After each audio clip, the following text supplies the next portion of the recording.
আজকে পঞ্চম বিশেষ জজ আদালতে 3টি মামলার রায় হয়েছে। এই 3টি মামলার একটির মধ্যে প্রধান আসামি ছিলেন সাবেক প্রধানমন্ত্রী শেখ হাসিনা, আরেকটি মামলার প্রধান আসামি ছিলেন সজীব ওয়াজেদ জয়, আরেকটি মামলার প্রধান আসামি ছিলেন শায়মা ওয়াজেদ পুতুল।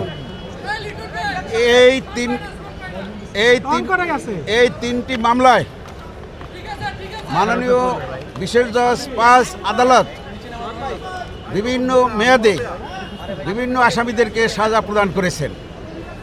আমি এই 3টি মামলার যারা কমন আসামি আছে একত্রে সবার আসামি সাজার বিষয়গুলো আপনাদেরকে জানাচ্ছি।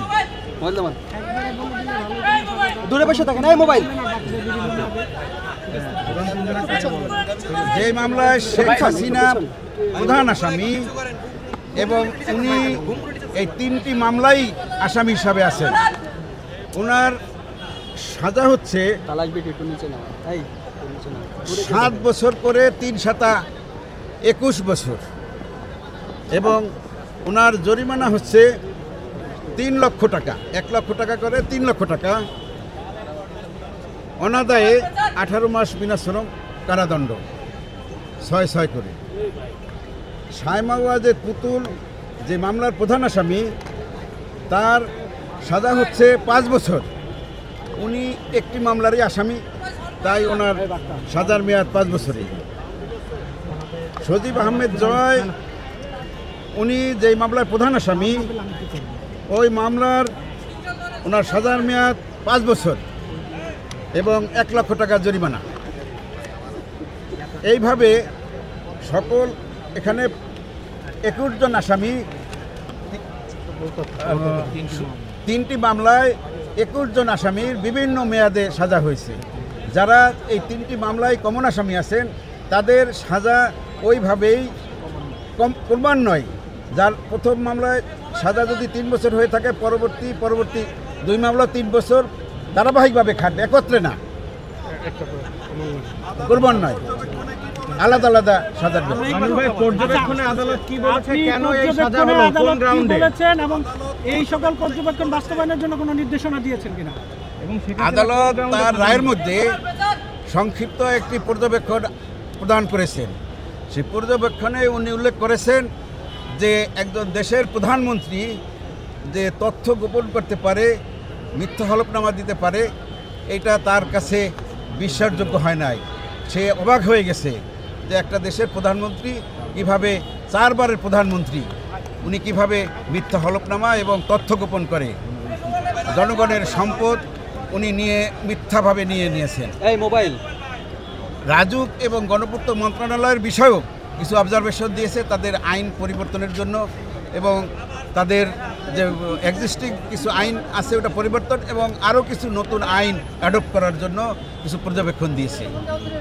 কেউ আইনের ঊর্ধ্বে নয় এবং রাজুকের যে প্লট বরাদ্দের বিষয় যে বিধিবিধান তার সাপেক্ষে উন্মুক্ত পদ্ধতিতে ডিজিটাল পদ্ধতির মাধ্যমে এবং সরাসরি প্রকাশ্য মিডিয়ায় আনয়ন করে প্লট বরাদ্দের জন্য এই লটারি সিস্টেমটা করার জন্য একটা পর্যবেক্ষণ দিয়েছেন। আপনারা এই রায়ে সন্তুষ্ট কিনা? আপনার রায়ের জন্য সাজা আপনারা আশা করেছিলেন যে যাবজ্জীবন হবে, আপনারা রিভিউ করবেন কিনা? আমরা এই সাজার বিষয়ে আমরা কমিশনের সাথে আলাপ আলোচনা করে আমরা পরবর্তী সিদ্ধান্ত জানাবো। একটা জিনিস বলেন, আপনি যে কথা বললেন যে আদালত পর্যবেক্ষণ দিয়েছে, এই রায় কেউ ঊর্ধ্বে নয়, আইনের ঊর্ধ্বে নয়। ভবিষ্যতে যারা রাষ্ট্রনায়ক থাকবেন, বড় ঊর্ধ্বতন কর্মকর্তা থাকবেন, তারা যেন এই রায়টা দেখে দৃষ্টান্ত হিসাবে থাকবে। রায়টা হলো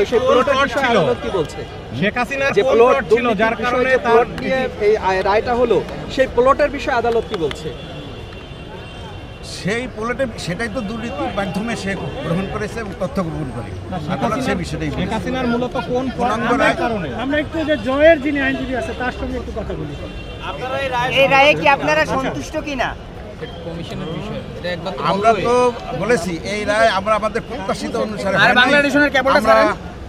পরবর্তীতে আমাদের কমিশনের দুর্নীতি দমন কমিশনের সাথে আলাপ করে আমরা পরবর্তী সিদ্ধান্ত জানাবো। মানিক ভাই, শেখ হাসিনার কোন প্লট ছিল, তার কোন আবাসন থাকার কারণে এই প্লট তিনি দুর্নীতিগ্রস্ত হিসেবে? শেখ হাসিনার সুদা সদনে পাবেন এটা। উনি স্বামীর নিকট থেকে ওয়ারিশ সূত্রে প্রাপ্ত হয়েছিলেন এবং ওনার পিতার নিকট থেকেও ধানমন্ডিতে অবস্থিত আরেকটা প্লটের থেকেও উনি প্রাপ্ত হয়েছে।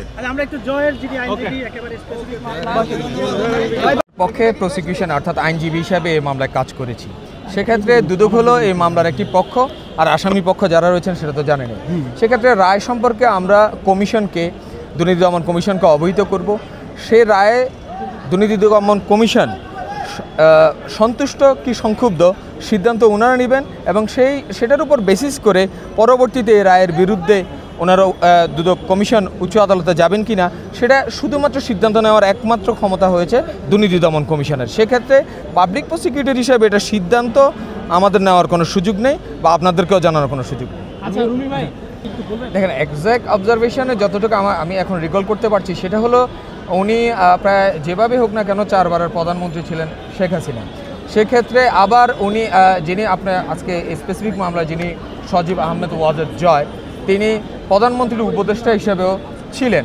সেক্ষেত্রে তিনি একটা দেশের প্রধানমন্ত্রীর ছেলে হিসাবে রায়ের ভিতরে কিন্তু বিজ্ঞ আদালত কিন্তু স্পেসিফিকলি একটা ওয়ার্ড আমাদের যিনি মাননীয় বিচারক ছিলেন আব্দুল্লাহ আল মামুন, তিনি স্পেসিফিকলি একটি ওয়ার্ড উল্লেখ করেছেন যে গ্রিডি আই, অর্থাৎ এই যে আপনার জনসাধারণ বা জনসাধারণের সম্পত্তির উপর রাষ্ট্রের সর্বোচ্চ পর্যায়ের ব্যক্তি হয়েও ওনারা যে আপনার একটা গ্রিডি আয়